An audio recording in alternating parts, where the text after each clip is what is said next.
Good afternoon, everyone, and welcome to our very first Focus on Diabetes virtual event. This is clearly marking the close of our month-long recognition of Healthy Vision Month. And before we jump in, I do want to just say that I do hope that everyone, you and your families are staying well and staying healthy during this crazy COVID time we find ourselves in. I am Tracy Brown. I am the Chief Executive Officer of the American Diabetes Association, and I am one of the 34 million people who live with diabetes. I have been living, and I say thriving, with diabetes for the last 16 years. And diabetes and eye health is such a very critical issue. You can't have a conversation about improving the well-being of Americans in this country without talking about diabetes. You can't have a conversation about the impact of cost in this country without having a conversation about diabetes. You can't talk about health inequities in this country without talking about diabetes. And you cannot talk about kind of eye health and blindness in this country without talking about diabetes. Diabetes-related eye disease is the leading cause of blindness and vision complications in this country. This is a very important and critical issue that doesn't get nearly the attention that it should. Because the thing about it is, if you are able to do the things that are required, you don't necessarily have to have blindness and vision complications. And so that's why I'm very excited about the fact that the American Diabetes Association, along with our visionary partners for Focus on Diabetes, are taking this issue head on. To have partners like VSP and Regeneron taking, the forefront of this fight with us is just extraordinary. And what is the point of what we're doing? The point of what we're doing is pretty simple. We want to get ahead of this thing and stop the unnecessary complications that come from diabetes as it relates to your eyes. We want to raise the awareness. There are just too many people who don't understand the complication. We want to make sure that we're providing the education and the support that everyone needs around this issue. And then of course we want to continue to be able to educate and help the healthcare providers who are so critical to this equation. I mean, I'm gonna talk about myself. I do get my eye exam every single year. This is, with there's no compromising for me on this issue. And when I talk about my healthcare professional team, my eye doctors, ophthalmologists, clinicians, they're a key part of what is important to me actually thriving with diabetes. And so we have just come together today because we wanted to have a conversation about this. We wanted to actually help raise the awareness right now about what is happening and what we're doing. Again, like 1/3 of people with diabetes have complications as it relates to their eyes. 1/3. That's unbelievable. So without further ado, I would love for everyone to help me welcome our visionary partners, VSP Vision Care and Regeneron. I'm so excited and honored to actually share this roundtable with Kate Renwick Espinoza, who is the president of VSP Vision Care. And then of course, Dr. Fuad Amir, who is the medical lead for ophthalmology at Regeneron. And I'm gonna actually kick things over to them and allow them to introduce themselves and get started on this panel. Great, I can start. Thank you, Tracy. Hi, everyone. I'm Kate Renwick Espinoza, president of VSP Vision Care, the largest not-for-profit vision care company in the US. And we are celebrating our 65th birthday this year. And for 65 years, we've been focused on expanding access to eye care and eyewear. And that's whether it is reinvesting profits back into the communities we serve to bring no-cost care and glasses to those who would otherwise go without, or creating benefit offerings for our Fortune 500 clients and everything in between. We're always focused on expanding and improving care for our nearly 90 million members. So I am very excited to be here today with all of you to help raise awareness about exactly what Tracy was sharing. Raise awareness about diabetes-related eye diseases and how they can be prevented, detected, and managed through annual comprehensive eye exams. Our mission at VSP is to help people see, and I've definitely seen firsthand the impact that vision care can have on people's lives.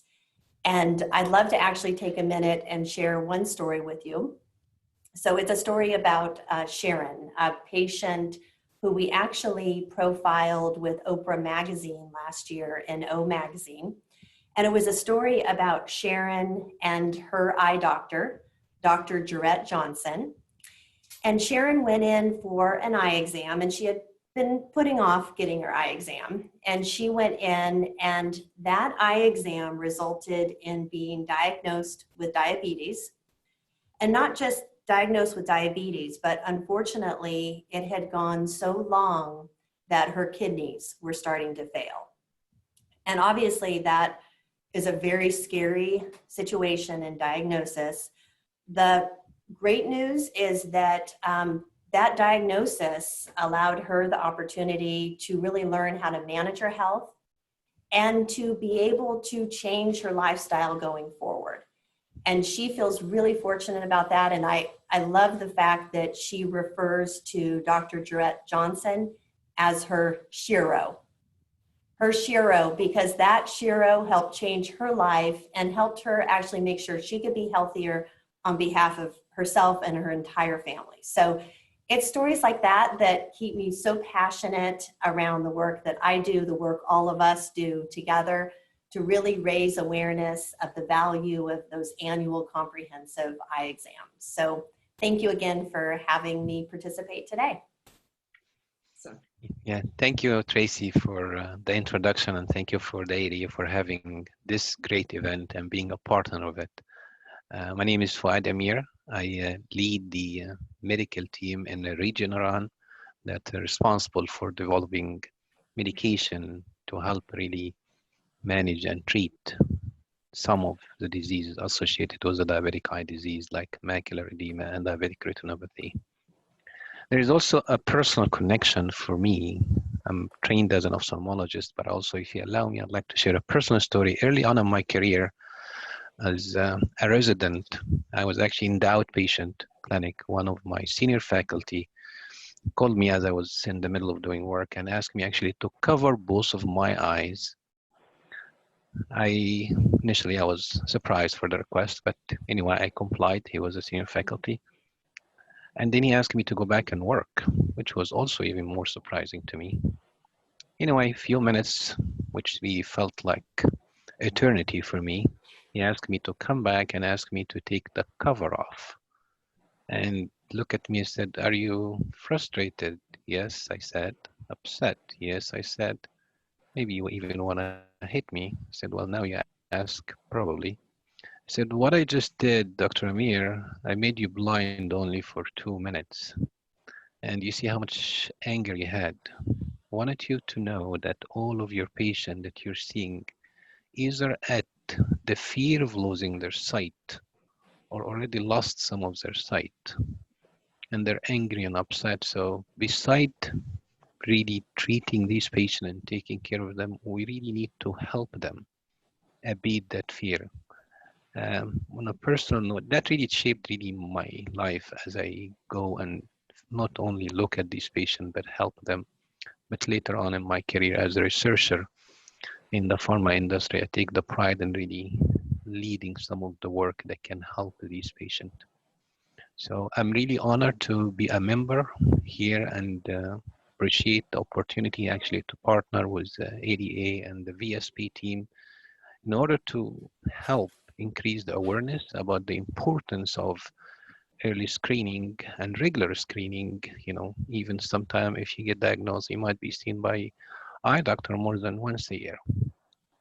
And that's really the importance, because these patients have so many to worry about, you know, beside their eyes, and sometimes the eye may not be noticed because, you know, it's not until it's too late when you really become symptomatic. So thank you again for having me. I'm really looking forward for this engaging discussion and increasing this awareness and helping these patients live a better life and really maintain their sight as long as they can.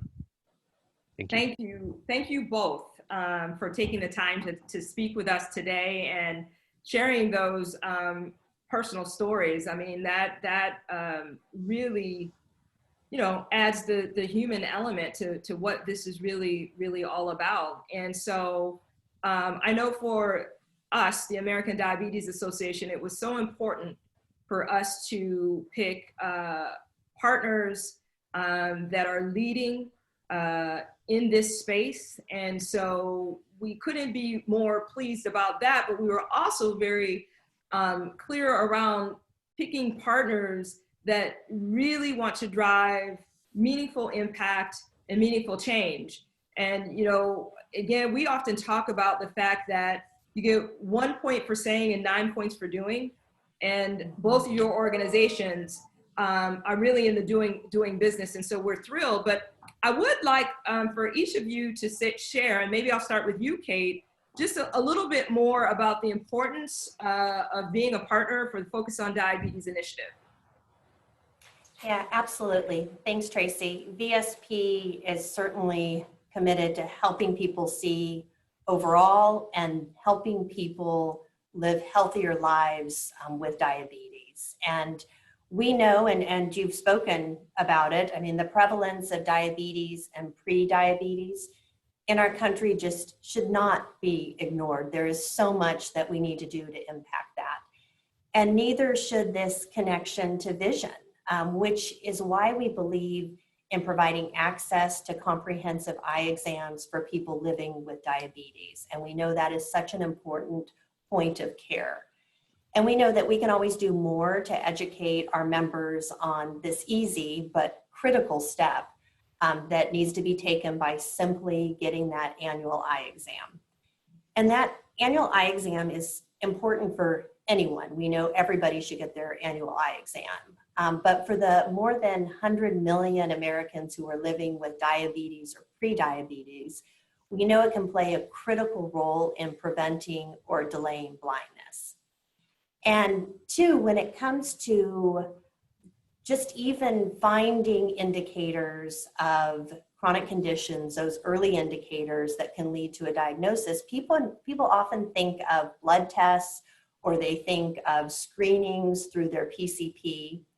And what is often overlooked is the role that the eye exam plays, and the fact that it is a non-invasive way to see your blood vessels, which is really unique because there's no place, else on your body that you see your blood vessels directly like you do in the eye. And that provides this great opportunity for that early detection of a variety of chronic diseases. And our data shows that there are many, many VSP members who their eye exam is the first time that these chronic conditions have been detected.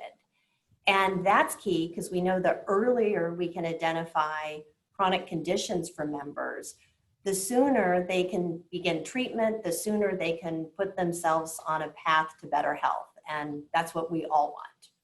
Thank you. Yeah, thank you, Kate. I echo what Kate just said. It is really essential for us to re-emphasize the importance of eye exam and what does that mean to the patient. And actually, I'm going to cite a recent paper published in JAMA Ophthalmology, where it's a survey conducted actually at the UK, and at least the finding of the survey that the most valued sense among all the senses we have was actually vision. And this is why 88% of the participant of the survey. But also it is the most feared sense that we might lose. So those two factors, beside now we have good effective treatment that can help these patients. The earlier these patients see their eye care professionals, the more likely they get the right help and can really help us in treating a lot of preventable blindness by visiting your eye care, making sure you do that early screening and follow up and then get the right treatment in time. So this is really why we really feel it's a great opportunity to partner with everyone in order to increase that awareness about the importance of early screening, diagnosis, follow up, get the right treatment, because we can do something about it today. Thank you. Yes, and again, we are beyond grateful to have your partnership and to have you on board for this initiative. I did want to just take a moment. I started this conversation by bringing up COVID-19 and hoping that everyone's family and themselves are staying well and staying safe. But we know this is a stressful time for many, if not all of us. The world has changed. What was normal has changed. We know that as people are navigating COVID-19 and navigating their diabetes, there's fear, there's questions, there's anxiety. And so one of the things that we have done is we've tried to create a resource, and we've created a COVID-19 resource on our website that has lots of information. However, I do have a question for both of you, just as it relates to eye health and navigating COVID-19 right now. What are your points of advice or guidance can you give to people during this time right now?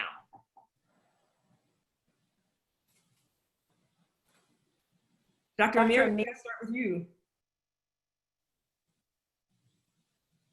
Thank you. Oh, I think you're on mute. Thank you. During the pandemic, it's really critical to keep your eye exam, because the priority of the eye exam is paramount to go and see your physician regardless. But also it is the continuation of this relationship and the importance of the follow-up that I can re-emphasize again. Early detection and early screening. And I look forward to helping in any other way that we can through educational and communication with our patient, but also the physician actually are available for these appointments to help see this patient. So I can't emphasize the importance of keeping that eye on the top of mind, eye exam that is on the top of mind regardless. And it's something that need to be always there. Thank you. Kate? I would agree. I would just echo your comments that it's so important right now to keep those lines of communication open between patients and their eye care professionals. In fact, I think a lot of eye doctors are finding ways to enhance that during this difficult time. Many doctors are offering telehealth as an option during the pandemic, which makes eye care just even more accessible. And as I mentioned earlier, that access to care is so important. And unfortunately, people may think that eye care doesn't need to be a priority during the pandemic. But in fact, it absolutely needs to be a priority. I mentioned just everything that's connected to that eye exam and the fact that eyes are a window into chronic conditions. So it's more important than ever to make sure your eye doctor is part of your diabetes care team during this time when it may be difficult to get access to other care. In fact, we've heard many stories. I've talked to many VSP doctors and heard stories that they've shared about patients who have been able to connect with them during this time. And if they hadn't received services, it could have unfortunately led to very severe life-threatening impacts. There is one story that was shared with me about a gentleman in Florida who is living with diabetes. He's in his 40s, and he noticed he had blurred vision. He noticed he had redness in his eyes. He didn't go in for an eye exam right away, put it off for a little bit, thought it would go away, and it didn't. So thankfully, he went in to see his eye doctor. He was diagnosed with serious diabetic retinopathy, and he was at risk for becoming blind if he had delayed that care anymore. Thankfully, he didn't, and he was able to go in and see his eye doctor. It's important to note, too, during this time that there's so much being done by eye doctors. I've talked to many of our VSP doctors about the changes that they're putting in place in their practice, putting in safety protocols, changing processes for patient intake, for how they see patients throughout the practice, to make certain that they can keep an environment that is safe for members, patients to come in for care, safe for themselves and their staff to ensure that they can continue to provide that critical care during this time. Thank you. Yeah, so I'm just gonna, put a pin on what Dr. Amir and Kate has said, and that really is, eye care needs to be a priority. It is a priority during this time, and your eye care professionals is an important part of the equation during this stressful time. Don't delay, right? Like, we all know when things aren't right with our bodies. Don't delay, make it a priority. So with that, I'm going to pass it over to Kate for our next segment in this virtual event. But we'll just say that both VSP and Regeneron, like ourselves, has lots of important information to help people navigate through this pandemic, and we'll be sure to get that information sent out after this event. Over to you, Kate. Great, thank you, Tracy. And I could certainly keep talking about this topic. I'm very passionate about it, but I want to make certain we move into these other conversations. And I'm really looking forward to not only hearing from the experts within our field, but also the ambassadors of this initiative who have their firsthand experience and stories to share that I think everyone will really both enjoy and learn from. So to kick off the next round of our panel, I'd like to introduce Dr. Valerie Sheedy Pallone, and she is the Vice President of Eye Care Solutions at VSP Global. And I have had the pleasure of working alongside Dr. Val, who has made a significant contribution to our strategic initiatives aimed at raising awareness around vision, eye health, and its connection to overall wellness. With more than 15 years of experience as a doctor of optometry, she is not only passionate, but extremely knowledgeable. I learn from her every day about helping those who might be at risk for diabetes-related eye diseases. So all yours, Dr. Val. Hi. Thank you, Kate, and hello, everyone. And like Kate said, my name is Dr. Valerie Sheedy Pallone, and I'm the Vice President of Eye Care Solutions at VSP Global.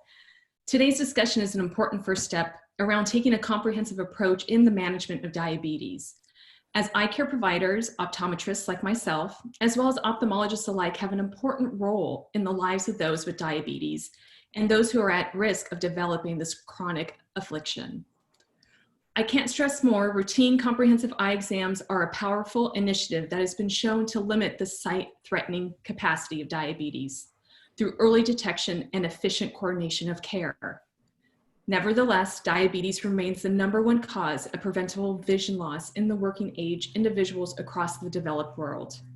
This fact alone affirms that we, as eye care providers, have more work to expand the awareness, understanding, detection, management of this potential debilitating multi-system disease. With that said, I am honored to be a part of this impressive panel today, joined by Dr. Robert Gabay, the Chief Scientific and Medical Officer of the ADA, Dr. Laurie Grover from the American Optometric Association, and Dr. Raj Maturi from the American Academy of Ophthalmology. Dr. Robert Gabay, would you like to personally introduce yourself? Sure. So I have Bob Gabay, and I'm an endocrinologist by training.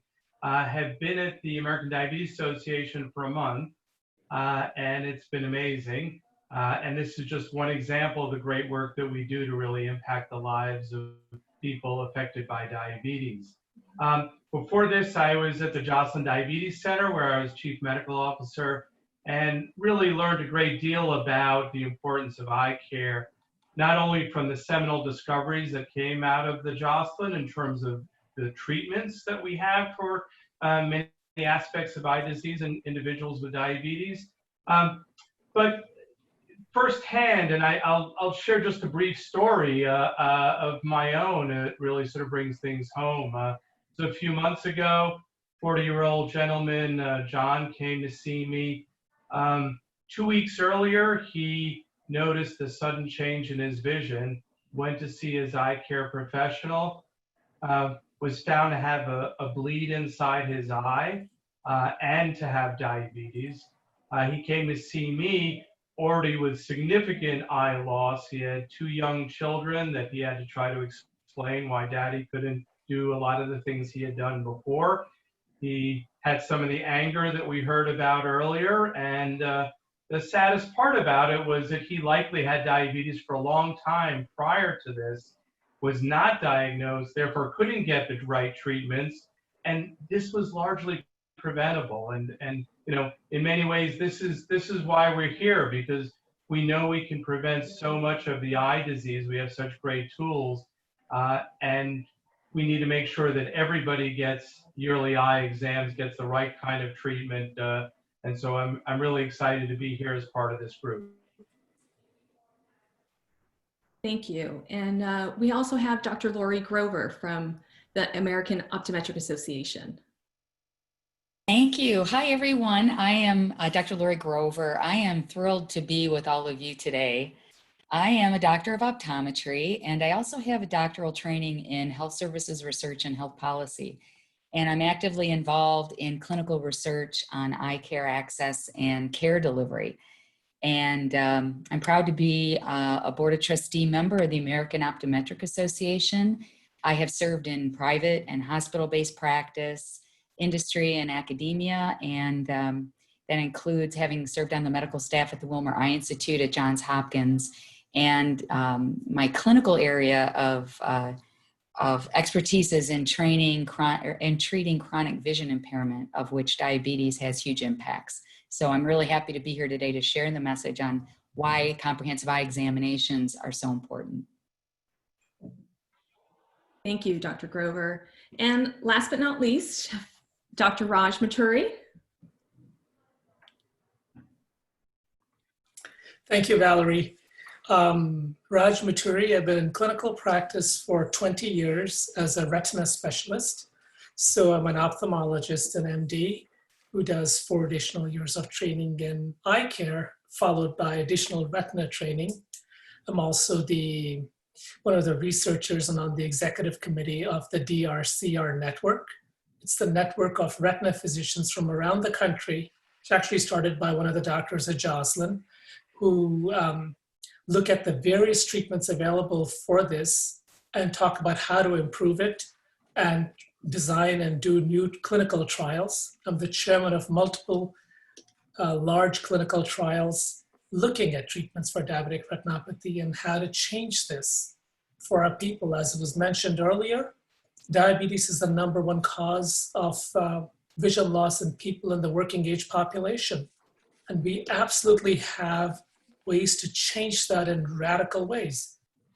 Just in my lifetime, in our lifetime, we've gone from treating diabetes with laser light that is extremely painful and in ways that were very difficult with a lot of side vision loss, to now treating diabetes in ways that get many people back to 20/20 vision. These changes are radical, and we have surgical procedures that have improved remarkably over the years. And just a few weeks ago, I had a young man come in, 26 years old, who for the first time ever noticed vision loss. He'd had urinary issues for a few years, kind of on and off with doctors because young men, as you know, are generally invincible. And he came blind in both eyes, unable to drive. And we did surgery on him 2 weeks ago. And this week he was reading fine. And I suspect he'll be able to drive by next week. These are things that we can't always do, but he got lucky because most of his disease was outside the center of his vision. So we were able to fix it quickly. So we have unbelievable and remarkable ways to treat. And we want to make sure people come and get access to this care earlier, because the earlier they come, their blood pressure can be treated, their renal disease can be treated, and they'll have less complications going forward. Thank you. Thank you all. Thank you for sharing those stories as well.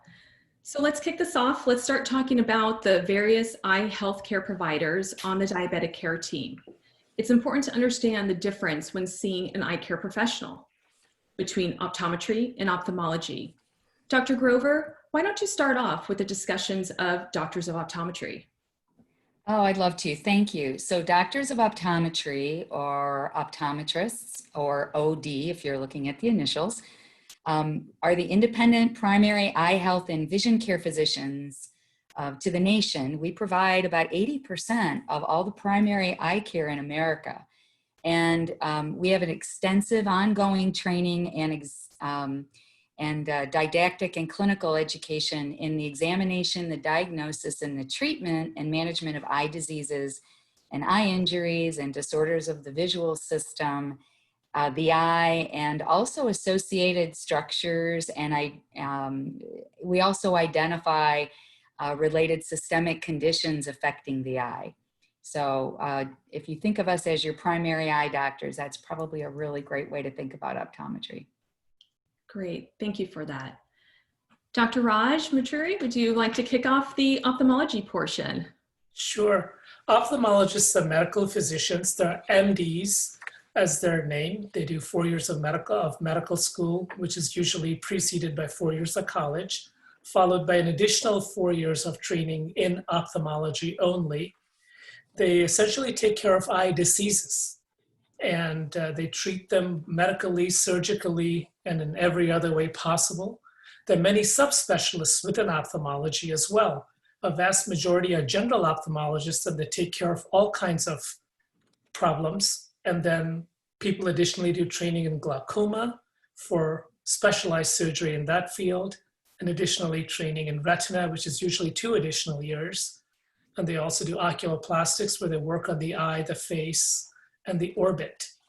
Many ophthalmologists, especially the general ophthalmologists, also act like primary gatekeepers and take care of patients who come in without any significant vision complaints and diagnose and treat diseases from that point onwards.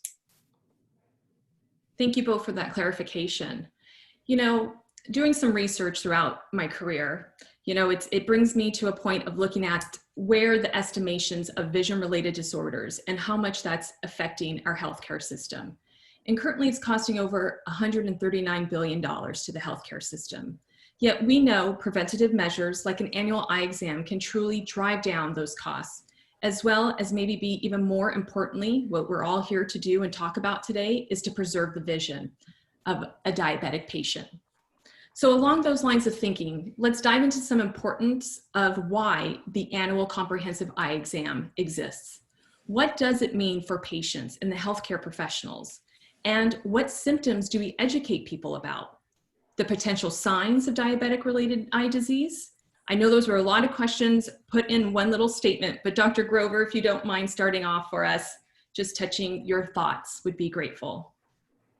Sure. One of my favorite taglines, and I've been saying this for such a long time now, I even have a hashtag on Twitter, it's "Eye care is healthcare." And I think that's something we need to think about as not being separate.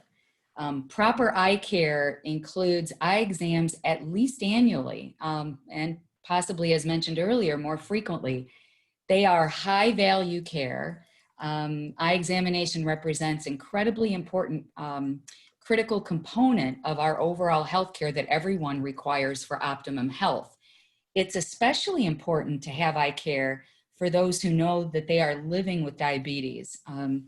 According to a seminal report from the National Academy of Sciences, Engineering, and Medicine, or NASEM, which came out in 2016, and or 2016, and I'm proud to have been an author on that. We know that millions of Americans suffer from undiagnosed and untreated vision impairment, and this negatively impacts overall health and quality of life. And the NASEM report really reinforced this public health crisis and was wonderful in presenting a lot of great evidence, including upholding the fact that an in-person comprehensive eye exam is the gold standard in healthcare to reduce the negative impairments of sight-threatening diseases and to improve overall health. So comprehensive eye exams allow for all of us, not only as eye physicians and eye doctors, but for all of our docs on the care team to get a glimpse into your overall health. And through an eye exam, we can detect more than 270 underlying conditions, including diabetes, that a person might not even know or feel that they have, because many of these are asymptomatic. You just don't have any symptoms or identifying factors to trigger you in to know you have a health issue. Over the past several years, optometrists have diagnosed up to 500,000 new cases of diabetes per year in people of all ages. And we don't want to forget about the full range of children and adults that experience diabetes. So eye exams really allow for early management and better health outcomes by reducing the many negative sight and health-threatening impacts of diseases like diabetes. One personal story is I'm also an author on the American Optometric Association's evidence-based guideline, Care for the Patient with Diabetes. And what we stress as part of our evidence-based process is beginning the collaborative care process with eye examination. We know that it's a co-management process. We know that there's a team that needs to be involved for people with diabetes, but beginning with eye examination can be truly impactful on reducing the potential for sight loss over time. Great, thank you for all that. I really appreciate your perspective. Dr. Maturi, would you like to provide some insight? Sure. I think frequent eye exams are very important. Maybe the American Academy of Ophthalmology has slightly more conservative and maybe fewer requirements for follow-up. They suggest that under the age of 40, as long as people are without any symptoms at all, every 5 to 10 years that they get a comprehensive eye exam, between 40 and 50 every 2 to 4 years, and between 55 and 60 every 1 to 3 years, and after 65, 1 to 2 years. And they're basing it on the risks of disease and other things that happen. So that seems to be adequate. However, people who are diabetic really do require an annual eye exam. Many times things that can be caught early can get missed without that annual eye exam. You can have patients who develop just early disease 1 year, and within 1 year they can progress tremendously, especially if they have blood pressure issues that are not well controlled, if they have kidney issues that are not well controlled. So that one eye exam can potentially help get these patients in earlier so we can treat them and fix them. It's really important for me to let patients know that these are really fixable. Yes, they cause blindness, but we can fix a vast majority of them far better than we could ever have in the last 50 to 100 years. 50 years ago, it would not be unusual to see many patients were just blind from diabetes. It was just a known, accepted feature of the disease. That is not true anymore. We can absolutely treat them in a way that gives them functional vision, especially with some of the new medicines that are out and some of the newer medicines that are coming out in the next few years. Thank you. Absolutely. Thank you for that. Dr. Gabay. So, you've heard us say this in a variety of different ways. The bottom line is yearly eye exams prevent blindness. And then you look at what percent of people with diabetes get an annual eye exam. And what do you think that number is? Sadly, it's not 95%. It's closer to half or 2/3, meaning millions of people with diabetes are not getting a yearly eye exam. And that's the big reason why people are losing their eyesight. And so that's what makes this effort so important of all of our partners to raise that awareness, to figure out the barriers that prevent individuals with diabetes from getting those eye exams, and making sure that they get the treatments which we know can prevent blindness.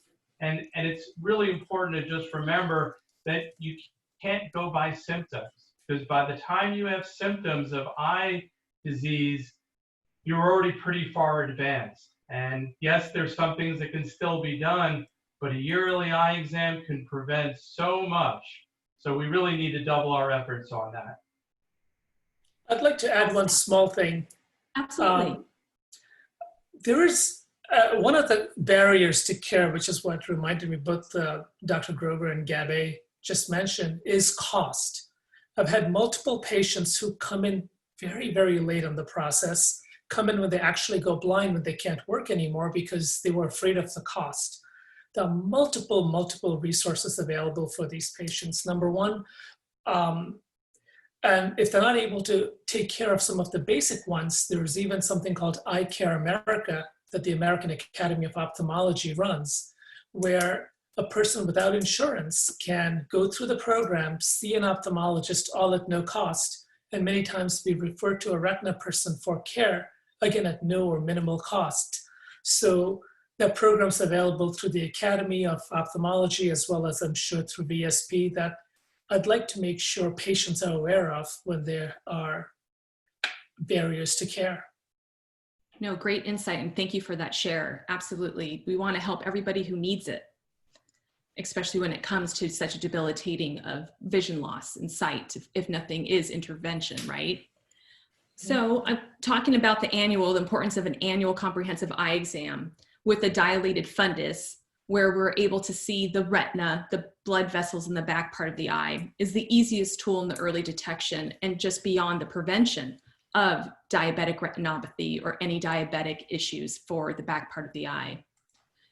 So if early detection and intervention can reduce the risk of blindness by over 95%, it is worth noting that 20% of people first learn that they have diabetes as a result of a comprehensive eye exam.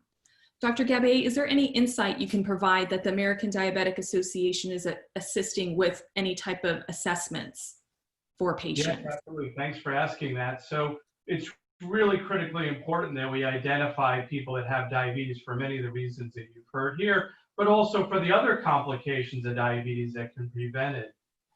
There is a simple 60-second risk test that you can take online at the American Diabetes Association website that will tell you about your risk. And then speaking to your healthcare provider, it's a simple blood test to be able to identify whether you have diabetes or pre-diabetes, therefore at risk for diabetes. And despite that, there's a significant number, several million people that are undiagnosed with diabetes as we speak here today. Dr. Grover, any closing comments? Yes, I agree with Dr. Gabay and Dr. Maturi. It's the biggest takeaway from both the population health, the healthcare, and the public health perspective is making sure that we help the public, including people living with diabetes, understand the importance of their eye health and how routine eye examination with dilation, which means the drops in your eyes, is so important, because over time, diabetes damages the blood vessels in the retina. That's why we have to take a look. The retinopathy occurs when these vessels leak blood and other fluids. They cause tissues to swell. It causes changes in the quality of your vision, as well as potential visual loss. And the longer an individual lives with diabetes, the more likely they are at risk to develop diabetic retinopathy, which is a leading cause of legal blindness in the United States and around the world. So early identification and co-management by the entire healthcare team that includes annual eye exams is really a key part of overall healthcare. On a personal note, I've treated individuals with chronic vision impairment for over 25 years, and my fervent wish was that I wasn't needed in that role. Upstream primary and preventive care reduces overall costs, it reduces the risk of chronic vision loss. And I use two people that are close to me as examples. My mother, who has lived with diabetes for over 35 years, who has minimal visual impairment because of that. She's still able to drive and really maintains the bulk of her visual function. And then my niece, who was just recently diagnosed a year ago, who already is in the process of understanding the value of routine eye care. So if we can embed that into our messaging throughout healthcare, throughout our advocacy groups, and with all of our stakeholders, we will do a huge service to people by preventing them having to live with reductions in the quality of their vision in their life. Thank you. Well said. Thank you so much. Dr. Maturi, any closing remarks? Yeah, I think maybe I can answer one of the panel questions that came up from Q&A.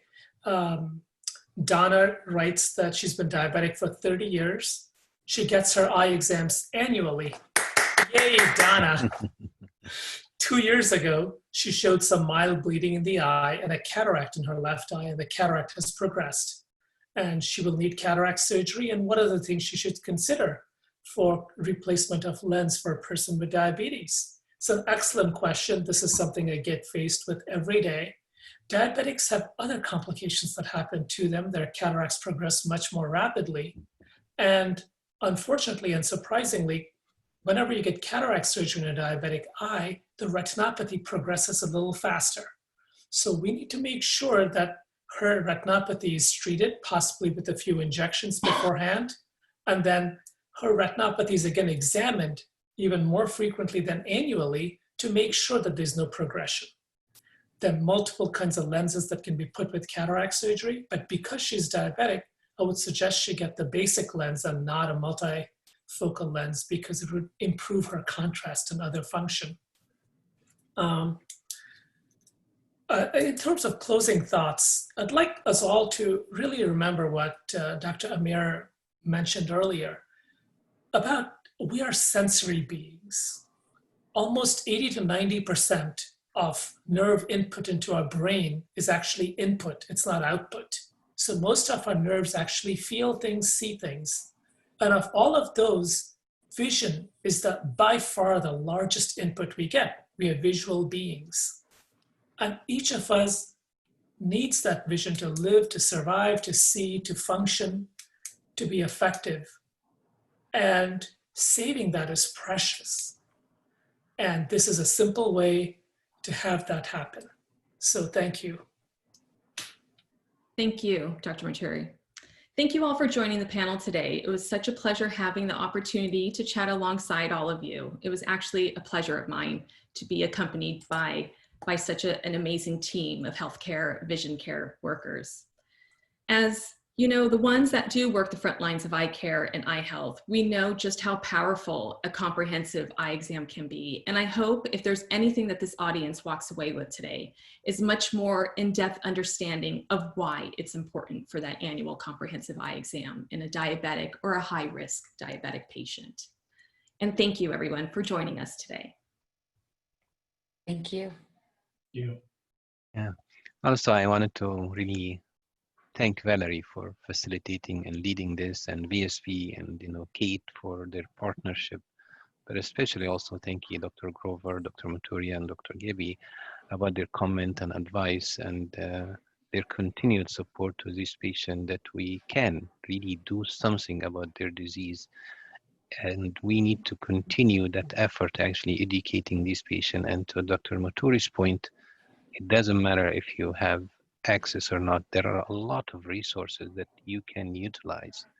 And also, I just want to add another point, if I may, and I think Dr. Maturi made the same point about young individuals that sometimes believe they are invincible.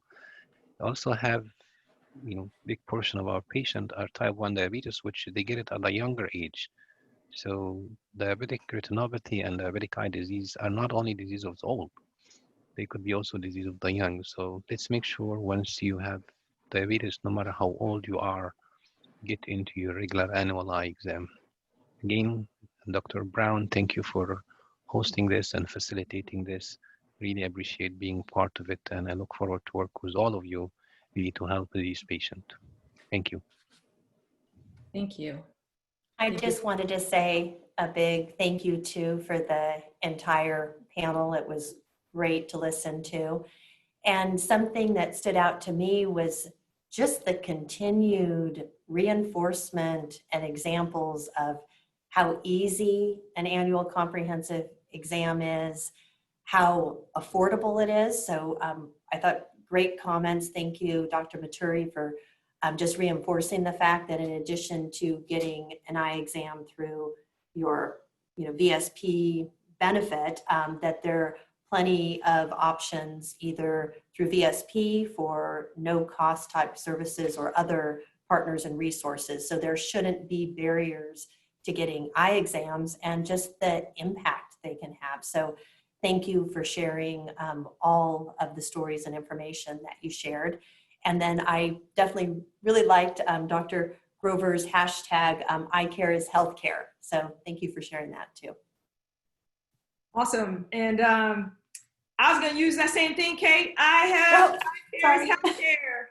I mean, I love that. And also, I just want to thank all of the panelists. I mean, the information and knowledge that was shared. A couple of other things that stood out to me were this point that you can't go by the symptoms. Diabetes is often considered the silent disease, and usually people don't do anything until they've hit the complication. But by the time you've hit the complication, you've been living with elevated blood sugars for quite some time. And then the startling revelation that the number of people who are living with diabetes that actually get the eye exams, 50%, that is woefully low when you think about the millions of people who are actually living with diabetes. So again, just another recognition of why this program and what we're doing is so very important. I'm going to take us to the next portion of our event here, and this next panel is truly something special. Not only do we have one of the leading voices in diabetes joining us, but we also have our Healthy Vision ambassadors. And there is nothing better to me than actually hearing from my tribe, people who are thriving. And so I'd like to introduce Kelly Close, who is the founder of Close Concerns. She's also the chair of the Diatribe Foundation. And Kelly's passion for driving change and providing support and impact in the diabetes community is unparalleled. She is a powerhouse. And so with no further ado, I'm going to kick it over to you, Kelly Close.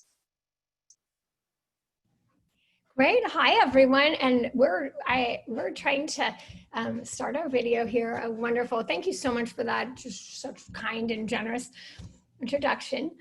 And thank you to all of the experts. It's really been cool to hear from you. I especially really appreciate the focus on affordability and access and patience. Thank you so much for so many patients joining us from outside. I know we can change that 50%. So we just want to say as well from our panel of patients, it's amazing to be here in community and, you know, just with such a cool panel of participants. And thank you, ADA, for making sure that patients have a voice.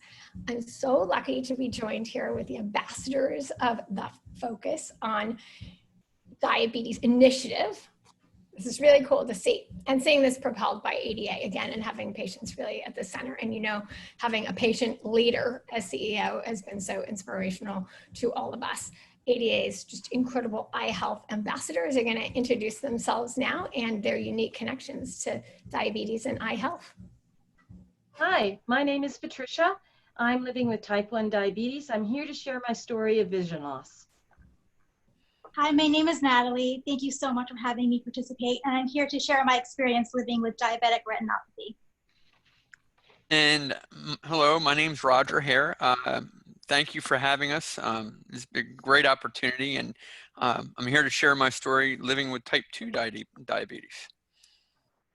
And thank you all for your leadership and for your sharing your stories with all of us today. So let's just start the conversation by asking all of you really to share your connection to eye health, how you came to be diagnosed with a diabetes-related eye disease, and maybe what symptoms you did or didn't have at the time. How'd you feel when you were diagnosed? Patricia, let's start with you. Okay, I was diagnosed with type 1 diabetes as a teenager, and as all of you know, it changed my life, but I made the best of it. I've gone on to be a Pilates instructor and a personal trainer, and I've owned my own Pilates studio and personal training studio for 23 years. In my 40s, I started to experience retinal issues. I had some retinal bleeds, had some laser surgeries, 6 in each eye, and then I started experiencing a retinal detachment. I had 3 surgeries, each a month apart, to try and save my eye, and this was in 2003. During the 3rd surgery, I had a low blood sugar, I had a stroke, and I went into a coma. And a few days later, I woke up from the coma, and I was left side paralyzed, and I'd lost my left eye. So I've been living with that for 17 years now, but I had a prosthetic eye made. This is this eye, and it makes me look normal. I put it in during the day, and I know that type 1 diabetes has stolen my vision, but I'm here, and I hope to be able to share my symptoms I felt, as well as raise awareness about the important measures people can take to preserve their eyesight.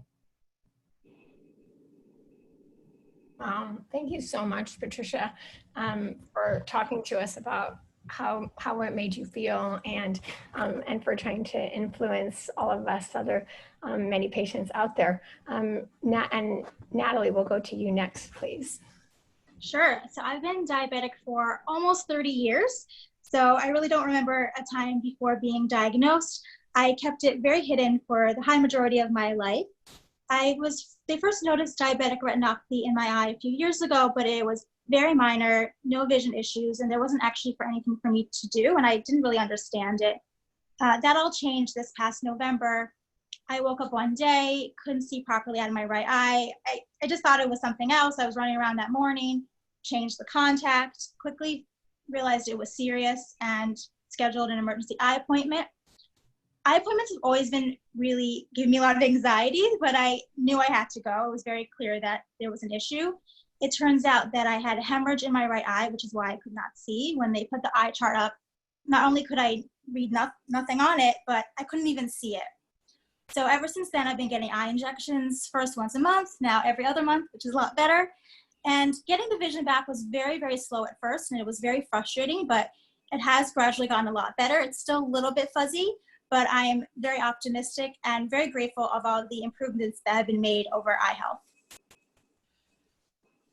Wow, I wonder if you could just say a little more about what it's like to get an eye injection. I know that we hear a lot about it, but we don't necessarily, if we haven't been part of it, know exactly what happens. Yeah, so I was very scared and anxious when I heard eye injections. I mean, I'm very used to giving myself insulin injections and other things, but that's because I'm used to it. I know what that feels like. So to hear about your eye, it does feel a lot. And definitely first speak to your doctor about what the procedure is like and any risks or concerns that you have. But for me, what I've noticed is that the good news, there are going to be a lot of numbing drops. So my eye is relatively numb by the time they get to the injection, and it's not a long procedure. I just make sure to take a lot of care and grace with myself that day and the following day. But I want you to know, if you are someone that heard the news, that you're definitely not alone in the eye injection procedure. I met so many people after I came open about it and talked about it, and you can definitely have eye injections and still live a very fulfilled life. Oh, yeah, thank you so much. That is, you know, it's really good to hear the specifics. And I think you're so right. Sometimes we as patients just are silent about the things that are hard. So we'll talk to you and Patricia and Roger more about that in a minute or two. Roger, turning it over to you, please. Sure. One of the things that I guess of the three of us, I'm the newbie to the group. I was officially diagnosed with type 2 diabetes just over a year ago. It was June 11th of 2019. For about 6 months prior to that, my journey started where December of 18, I noticed that my eyesight was starting to go. I've never worn glasses up until a year and a half ago. I've always had 20/20 vision, and I just started to notice, especially at night when I'm driving, I couldn't see.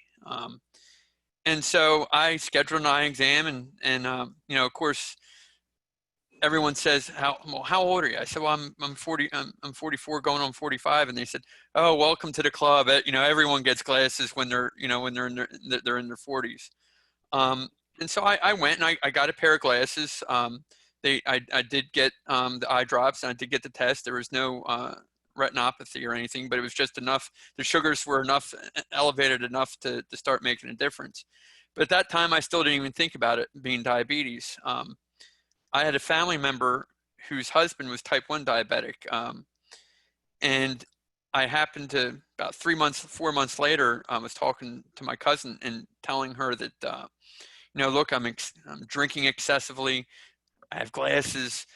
You know, extreme fatigue. I started telling her some of the stuff that was going on with me. And she said, Roger, she said, when was the last time you got your blood sugars checked? I said, well, I said, it's been a while. She said, do me a favor, go get checked out. And so I scheduled an appointment with an endocrinologist that she recommended, and my A1C came back at 12.7, and my fasting glucose was 283. And I remember when the doctor called me, I said, that can't be right. I said, with those numbers, I should be dead. You know, I said, but in reality, what I'm not telling you is that my story with diabetes started about 10 years ago. 10 years prior is I was diagnosed as being borderline. You know, and my A1C was 6.2, 6.3, and just like any typical 30-something-year-old guy who's otherwise healthy, I ignored everything. You know, I'm one of those people who was pre-diabetic that chose to do nothing about it. Didn't get eye exams, and so I'm living today with the complications of not doing anything. But you know, with a lot of hard work, and so I've gone. You know, I'm getting my annual eye exams. Doctor did say that I'm having the beginnings of a cataract, but so far that's been under control. But you know, after 4 months, I lost 40 pounds. I got my A1C back down to 6.3, and you know, I'm doing stuff like this just to get the message out that, you know, there are plenty of people out there like me that you know, as Tracy mentioned, it's a silent disease. You know, people, you don't feel bad, so you don't do anything until you start feeling bad. And I started feeling bad, and that's when I'm thankful that it didn't get too bad for me before I decided to do something about it. Yeah, thank you so much for sharing all of that. I think it's also just there's not enough awareness about diabetes in general out there, and so people, you know, don't really know that what symptoms they might be able to avoid. I know there are also a lot of what's called disease modifying treatments actually in development, and that's really exciting as well, you know, meaning that even if our eyesight gets worse, we have complications, all of that, that some of that could change. There's a lot of investment in this area, but you know, all of your stories are really very educational and inspirational. I'm sure they're going to say with all of us here today and the many people joining us. I think we'd also just love to hear a little more about life, after diagnosis of the eye conditions. If you all might be willing to share with us, how'd your life change? Were there resources that helped you manage retinopathy, blindness, other diabetes-related eye conditions? Maybe we can go back and start with Patricia. Yes, I'd love to. Well, Thank you. I know that for many people with diabetes, we fear the complications, and my eye certainly was one of them. And after my eye loss, I felt sorry for myself. But my boyfriend, now my husband, he made me move. He made me go back to ballroom dancing, and he took me to my very favorite place in the world, Walt Disney World, and made me walk around so that I recovered from the stroke. And he challenged me to run a Disney half marathon 6 months after I had the stroke and the eye loss. And 6 months after we ran the Disney half marathon together, he held my hand the whole way through, and he helped pull me across the finish line. And afterwards, he proposed to me. I've got a Mickey room. He proposed to me in front of Cinderella's castle and asked me to marry him. And being a Pilates instructor myself, I use my own skills to help rehab myself and help myself function again. And then I was lucky to get my prosthetic eye 6 months, after I healed, because they make you wait till you heal, in time for me to walk down the aisle with a prosthetic eye. Yeah. And since I've become I've continued to teach clients, and I've become a balanced body Pilates master instructor trainer, where I teach clients from teach teachers from all over the world how to become instructors. So that's what I do in spite of being blind in one eye. And this all was manageable by my huge support system, including my husband, my determination, and my ongoing work with endocrinologists, diabetes educators, registered dietitians, and of course, my eye doctors. Wow, Patricia, that's really incredible. I've never been a runner, but you're inspiring me to pick it up. Traveling has been my passion always. I actually was in Italy 2 weeks before I had my eye hemorrhage, so really good timing. I was actually back home when it happened. I did put it on pause, all my traveling on pause afterwards, and then COVID occurred. But I am really excited and ready myself to start traveling again. I like to explore the world. If you're diabetic and nervous about traveling, you could definitely do it. You just need to be prepared. One of the other important things that I've learned through my eye challenges and just being diabetic is the mental health aspect, as Patricia mentioned. Definitely therapy has helped me a lot. There's a lot of really good groups. Instagram has been a great source for me to feel more connected to people. Since I can't travel right now, instead I've been doing Zoom theater, which you also can't go to in person, salsa dancing, and just writing and connecting with people. Very grateful for technology during this time. Yeah, I so hear you. Such a way for us to connect. Roger, do you have any other thoughts? I think for me, it's just building a team. Someone once said it takes a village, and for me, it was surrounding myself with a support network, and whether it was the doctors, whether it's the eye doctor, whether it's an endocrinologist, whether it's my family doctor, but a good friend of mine, 3 years ago, I had a knee operation, tore my ACL and my LCL, and so spent 9 months in physical therapy. And I called up my physical therapist and asked him if he'd meet me at the gym twice a month to hold me accountable to exercise. And he ended up, up until COVID happened, he was going to the gym with me 2 to 3 times a week. So to me, it's just about building that support network. You can't do it by yourself. And so that's what's gotten me through it. Yeah, I hear you, and just asking for the support. I also just have been, really moved by hearing everyone's, being open to maybe perceived as a little bit vulnerable. And I know I have learned a lot from all of you. I was wondering if you could also share with us just your day-to-day, like how you measure your blood sugar specifically is something I'm curious about. If you have access to continuous glucose monitoring or how you watch the numbers, because I get it that is so important in addition to obviously making sure we're making the appointments and getting to them. Well, I use a glucose monitor. I haven't stepped into the world of the one you have, Natalie, but I do monitor my blood sugars. I do have hypoglycemia awareness, so I am aware when my blood sugars are going up and down. Yeah. So I've had a CGM, I have a Dexcom. I've had it for 2 years. I was very hesitant about having something on my body.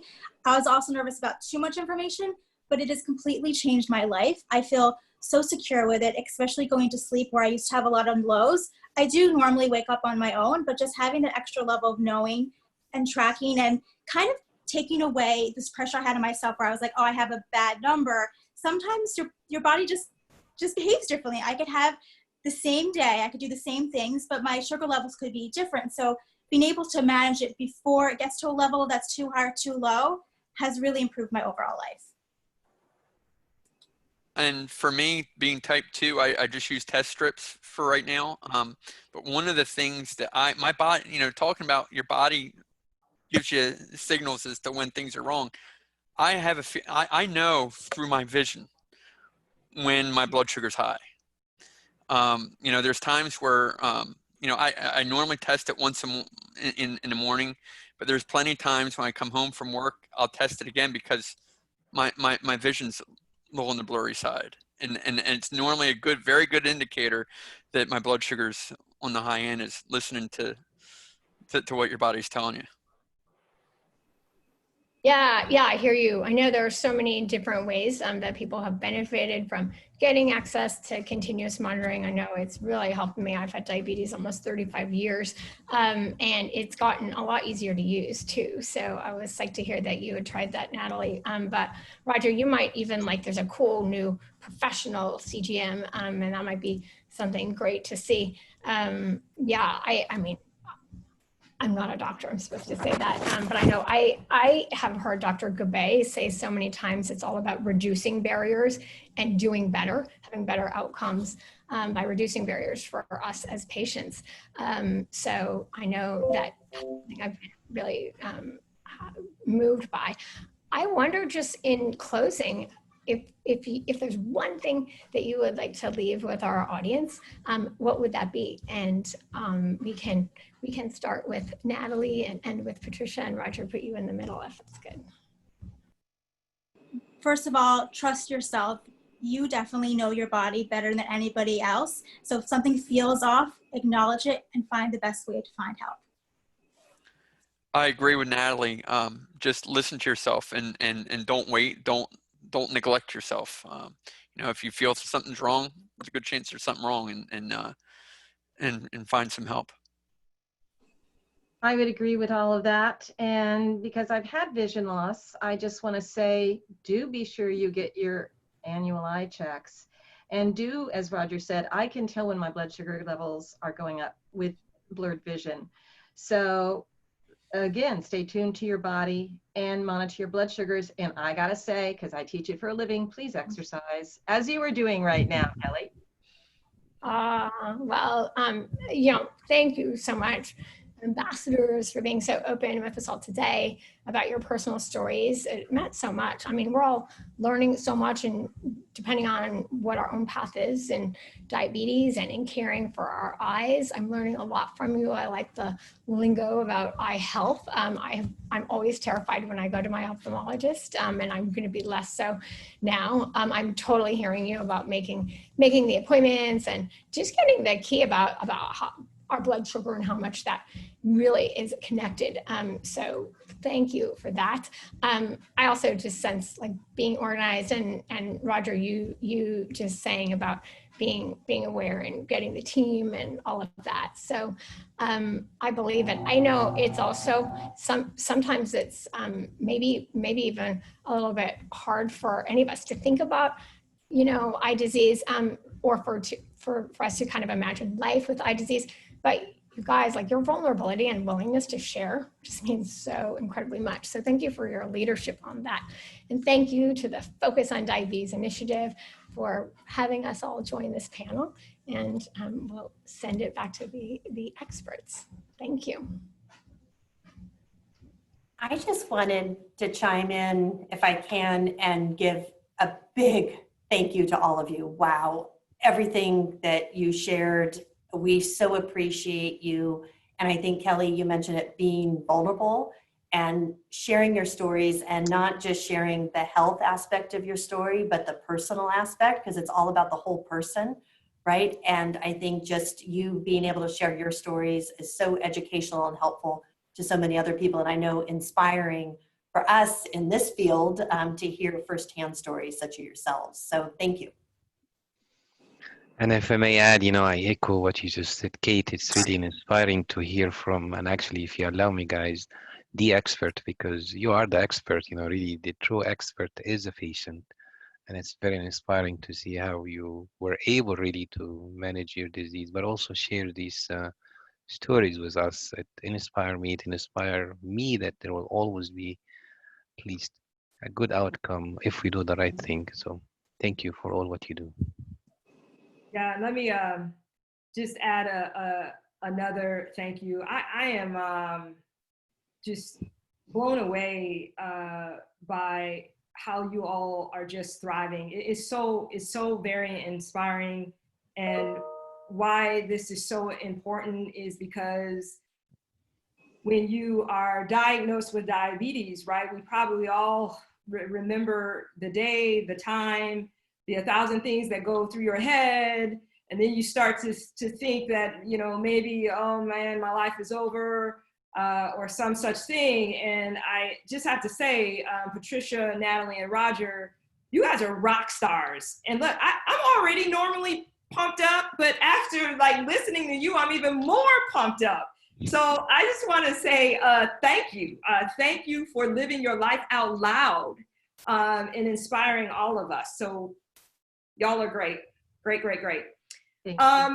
Okay, so Kelly, thank you very much for facilitating that part of the panel. I know we wanted to get to some open questions. So I see that we have a few questions here, but I will say to anyone who's still listening, if you have questions, please type them into the Q&A box, and I will make sure to get these questions answered. So let me see. Okay, there are some questions and some comments. Let me get to a question first here. From Sarah. My family has no history of type 1 diabetes, but my grandfather developed onset type 2 and glaucoma. Does that mean I'm at more risk for either disease? So any of the doctors want to take a stab at that? Sure, I can do that. It's a great question. Type 2 diabetes certainly has a very strong genetic component. So if someone in your family has had type 2 diabetes, your chance of having type 2 is much higher. And that's why, the 60-second risk test is probably worth just checking into to see what other risks you may have. In terms of type 1 diabetes, it's much less of a risk. And one of the questions we get quite often is, if a parent has type 1, what's the chance of their child having type 1? Because obviously they're concerned. Unfortunately, it's only 5%. So there's a 95% chance that their child won't have type 1 diabetes. Okay, thank you. Let's see here. There were a couple of questions, and I don't know if everybody can see the answers here, so I'm gonna just ask these questions as well. There was a question around what is the difference between an eye exam and a comprehensive eye exam?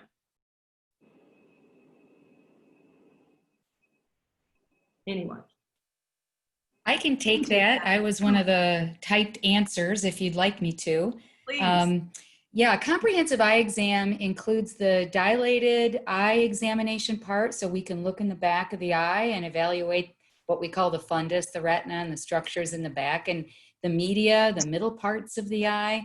And it also includes a complete vision eye evaluation and a health evaluation. So it's basically soup to nuts, and it's not a 15-minute quickie. It usually takes a bit of time, but that's what gives us the best picture, the best clinical information so that we can make the best recommendations on prognosis and what's going to happen in the future.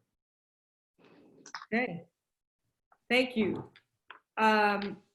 Another question here that was typed in, but I'll just read it just in case everyone's not reading here. Back to the doctors. What are your thoughts on patients with diabetes that also develop chronic uveitis? Thank you, because really I'm not a doctor. Of no known cause. Could type 2 diabetes, well controlled, have played a part in causing this eye condition? And Dr. Grover, I see that you typed this one in. Do you want to start us off? And then if anyone has any additional?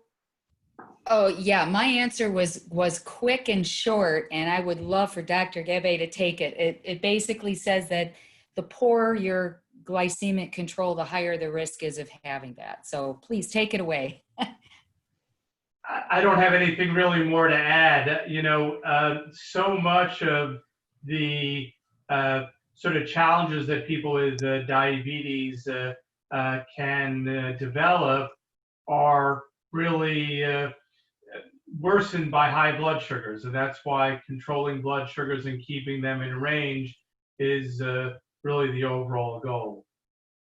And I'm just going to add a little bit to that. So as you know, uveitis is an infection, and infection, injury, or even possible autoimmune or inflammatory disease. And when you look at diabetes, that is part of the inflammatory process of our bodies.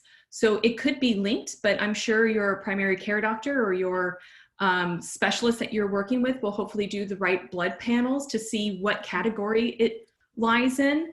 But because diabetes is inflammatory, it can also cause that. But just to echo what the team said. Awesome, thank you. Here is another question that says, I had 20/20 vision all of my life. At 57, I wear glasses for all distances. I don't see everyone my age needing glasses all the time, mostly for presbyopia. I get an eye exam every year and apparently everything else is okay. Is this normal? Blood sugar levels are normal. Thoughts? Any of the doctors? Yeah, that's good news. That's what we like to hear. Patients always like to compare themselves with their friends or their loved ones. Oh, well, they're wearing glasses and they're over 40, or they're not wearing glasses and they're 50 and I'm only 42. I think everybody needs to realize that vision care is more than just eyeglasses and contacts. And to go beyond thinking that, if I have a prescription, I'm going to be more prone for a certain, ailment of diabetes. It's the fact that you need those glasses in order to see clearly up close. But regardless of that, you need to have that comprehensive eye exam with that dilation for a diabetic patient, even if you are well controlled. So natural progression of presbyopia, as most of us will experience, and the other half may live in denial about it, but that's okay. But it is a process of natural aging. So I guess I have embraced it, and a lot of us on the panels have embraced it. So as long as we get those dilated exams, take a look at that retina, use powerful imaging and the doctor's expertise, we should be keeping that vision as healthy as possible. Super. Kate, question for you. You started off the event by talking about the importance of eye exams. The question is regarding children. Thoughts on when children should have their first eye exam? Absolutely.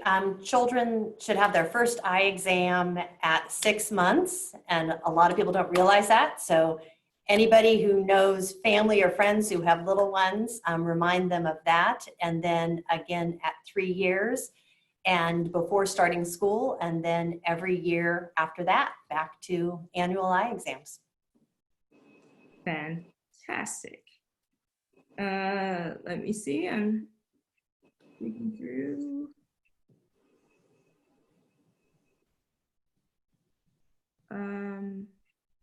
Okay, while I continue to scroll through some of these questions, there is one that's relatively easy, and that question was the goal of the Focus on Diabetes initiative, and that one I can take, and then Dr. Amir or Kate, feel free to jump in. But really the aim about this was really threefold: raising the awareness of diabetes related eye disease, providing support and education. As we know, those are key to you being able to manage, and then educating healthcare professionals about diabetes related eye disease. So yeah, and if I may add, it's reinforcing that the earlier you go and you see your physician, once you have a diagnosis, the more we're able to do something about it because of the preventable blindness that's caused by diabetic eye disease. So there is a big opportunity for us to help the sooner we know. So really education, increase awareness, and making sure you get your comprehensive eye exam annually, but also as regularly as needed. awesome. And I would just add to that, I think what we've been experiencing the last hour and a half together is exactly the type of work that we'll be doing together on the Focus on Diabetes initiative, because it is all about raising that awareness and finding all the opportunities to do that and get people in for their annual eye exams and make certain that they can get the care that they need, and make certain that we keep people as healthy as possible. Super. I just wanted to say one quick thing, if I could, Tracy. I mean, to all of these experts, every patient out there, every family member, hearing them all talk about eye health rather than, eye disease. I mean, I think it's a good way of saying this. I mean, all of our ambassadors are working on their eye health. So I love that. And just wanted to say thank you. Diatribe.org/I also has been so inspired by ADA, and we've written a lot about eye health for Healthy Vision Month. And again, to be led, by Tracy Brown, a patient, we just could be more proud.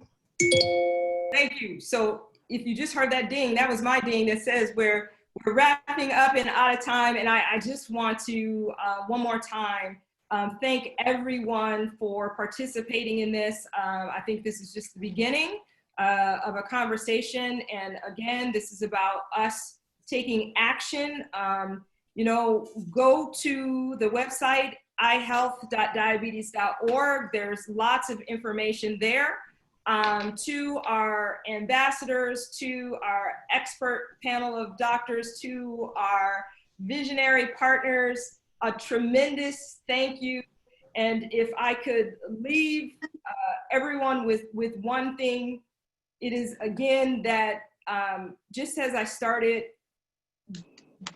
the conversations around well-being and cost and access and eye health all point back to diabetes. This isn't just a person living with diabetes problem. This is all of our problem. And I am reminded, certainly not that we need any additional reminders, but the late Congressman Lewis talked about the fact that he urges all of us to answer the highest calling of our hearts and stand up for what we truly believe. Every single person on this panel is that. We have more work to do as it relates to improving and helping people improve their lives in this country. And I'm grateful for the partnership. And with that, Kate and Dr. Amir, I give you each a word, and then we will close. I just want to say another big thank you, and just, I feel so motivated. I think everybody who's been on this call feels inspired and motivated to do that important work that you're talking about. So thank you for the partnership. Thank you. And the same here, really thank you for the opportunity and the partnership. I'm more inspired that, there is more to be done, but I feel that we can do more and we can really help maintain that vision, the valuable senses that we all want to keep in order to continue living our beautiful, lovely life. And I echo what Kate said at the beginning, and Kelly actually reinforced that. We love to continue seeing your smile. So preserve your vision. Thank you. Awesome. ihealth.diabetes.org. Be well and stay well, everybody. We'll see you later. Thank you. Thank Thank you. you. You.